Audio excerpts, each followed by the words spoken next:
Hello friends, welcome to Madras family vlogs. மகா சிவராத்திரி அன்னைக்கு 4 கால பூஜைகள் மற்றும் அபிஷேகங்கள் பற்றிய பதிவு தான் இது. 4 கால பூஜைகள் மற்றும் அபிஷேகங்கள் எப்படி செய்யலாம் அதை பத்தி தெரிஞ்சுக்கலாம். மகா சிவராத்திரி அன்னைக்கு இரவு முழுக்க உறங்காமல் விழித்திருந்து சிவாலயத்தில் நடைபெறும் 4 கால பூஜை வழிபாடுகளில் போது லிங்க தரிசனம் செய்யறது அப்படிங்கிறது ரொம்பவே சிறப்பு. சிவனில் பாதி சக்தி, அந்த சக்திக்கு 9 ராத்திரி, அது நவராத்திரி. சிவனுக்கு ஒரு ராத்திரி, அது சிவராத்திரி. சைவ மக்கள் பெரும்பாலும் கடைபிடிக்கும் விரதங்களில் மிகவும் முக்கியமானது சிவராத்திரி. இந்த மகா சிவராத்திரி அன்னைக்கு பூஜைகளில் கலந்து கொள்வது அப்படிங்கிறது ரொம்பவே புண்ணியத்தை கொடுக்கும். சிவ ஆலயங்களில் நடைபெறும் பூஜைகளில் முடிஞ்ச வரைக்கும் பங்கேற்றுக் கொள்ளுங்கள். சிவபெருமான் ஆலகால விஷத்தை உண்டு மயங்கிய போது சிவபெருமானை தேவர்கள் பூஜித்த காலம்தான் சிவராத்திரி.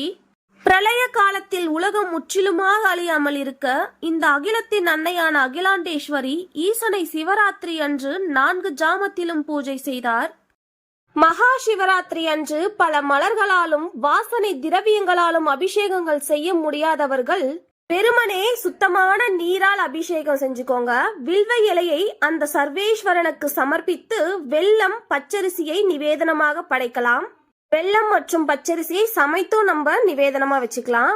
நிவேதனம் படைச்சதுக்கு அப்புறமா ஓம் நமச்சிவாய ஹரஹர மகாதேவ என்ற மந்திரத்தை உச்சரித்தாலே சகலவித நன்மைகளும் தருவார் அந்த சிவபெருமான் என்பது நம்பிக்கை. மகா சிவராத்திரிய பத்தின முழு விளக்கம் இதுக்கு முன்னாடி வீடியோல நான் கொடுத்துருக்கேன்.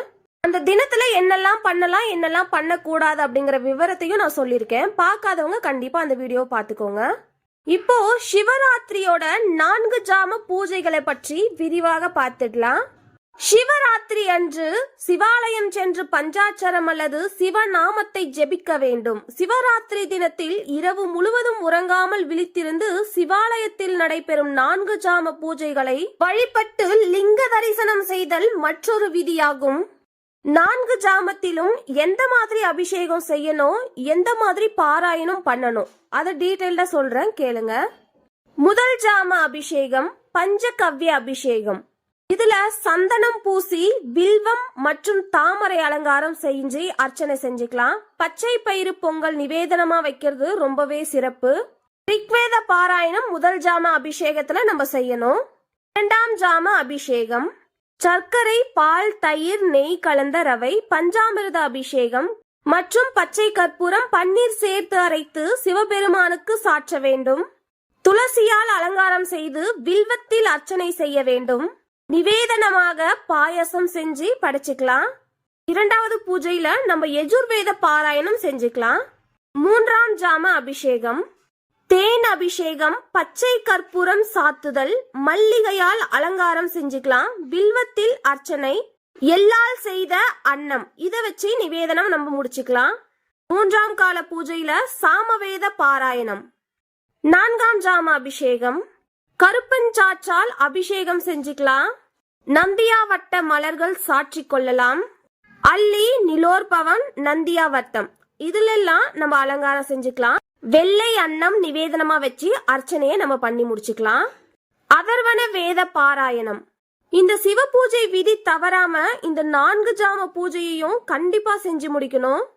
அறிந்தோ அறியாமலோ கூட ஒருவன் சிவராத்திரி அன்று விழித்திருந்தால் புண்ணியம் கிடைக்கும் அப்படிங்கிறது சாஸ்திரம்.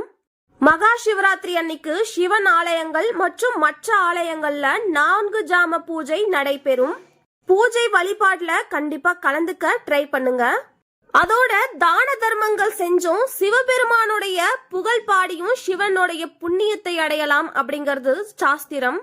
முருகப்பெருமான், சூரியன், இந்திரன், யமன், அக்னி, குபேரர் போன்றவர்கள் மகா சிவராத்திரி பூஜை செய்து அதன் மூலம் அதீத பலன்களை அடைந்தார்கள் அப்படிங்கிறது ஐதீகம். அதே மாதிரி பிரம்மதேவன் மகா சிவராத்திரி அன்னைக்கு விரதம் இருந்து சிவபெருமானை வழிபாடு செய்ததால் சரஸ்வதி தேவி பிரம்மதேவனுக்கு மனைவியாக அமைந்தார். ஸ்ரீ மகாவிஷ்ணு இந்த சிவராத்திரி விரதத்தை கடைபிடித்ததால் சக்ராயுதத்தை பெற்றார் அப்படிங்கிறது உண்மை.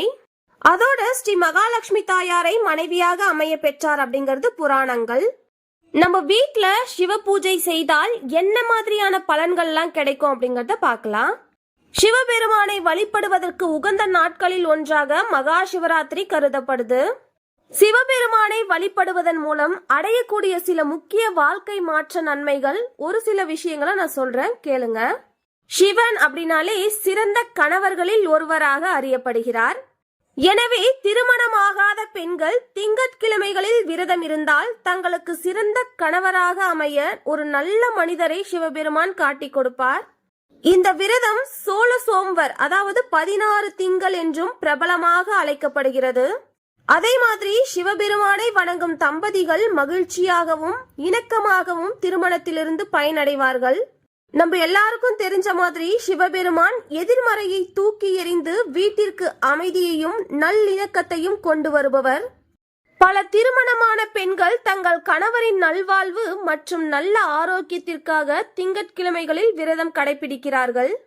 ஒருவர் இறந்த பிறகு அல்லது மோட்சத்தை பெற வீட்டில் சிவ பூஜை செய்வதும் பயனளிக்கிறது.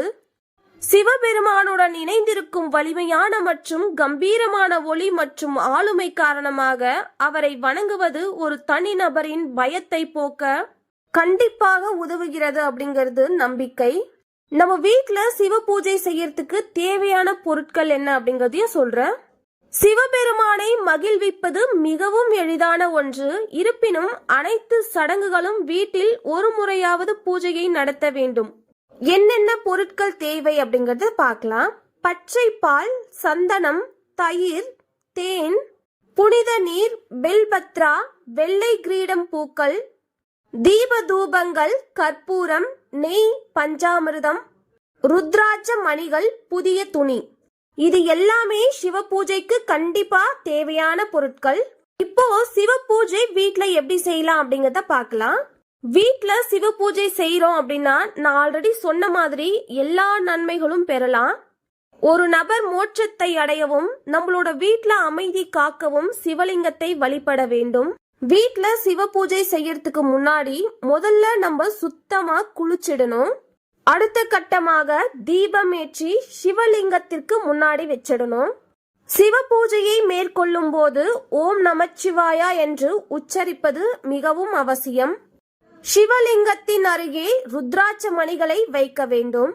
அதுக்கப்புறமா கற்பூரமேற்றி மணி ஓசையோட அர்ச்சனை செய்ய வேண்டும். இது எல்லாம் பண்ணதுக்கு அப்புறமா சிவலிங்கத்திற்கு அபிஷேகம் செய்ய ஸ்டார்ட் பண்ணலாம்.